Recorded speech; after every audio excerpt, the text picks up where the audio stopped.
presented by Mathli Express Music.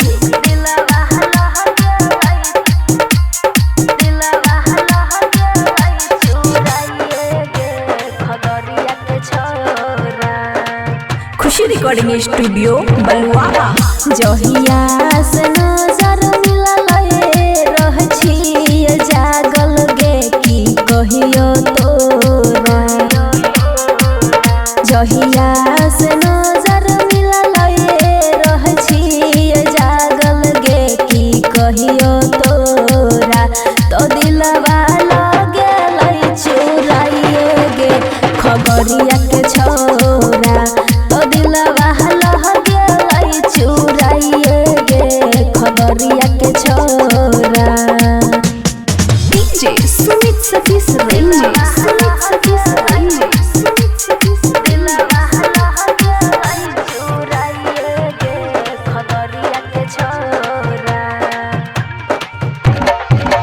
आपन जवानी ओकरे के लिए हम न मांगे की कहियो तोरा। आपन जवानी ओकरे के लिए हम न मांगे की कहियो तोरा। तो दिलवा लगे लई चुराइए गे खगड़िया के छोरा। तो दिलवा लगे लई चुराइए गे दरभंगा के छोरा। DJ सुमित सतीश रेंजे।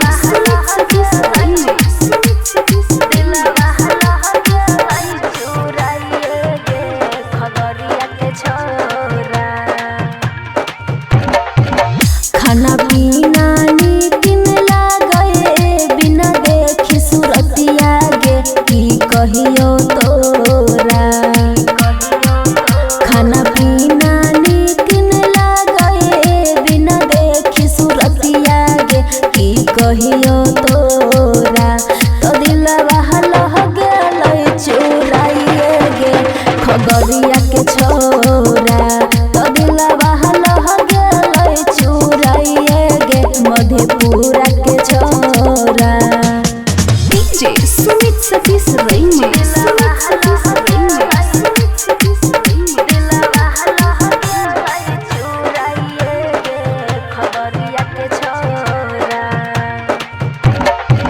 राइटर सुमित साजन बस दिल के भीतरिया गे की कहियो तोरा।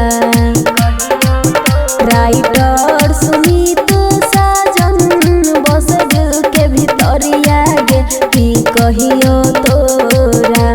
तो दिलवा लगे लई चुराइए गे खगड़िया के छोरा।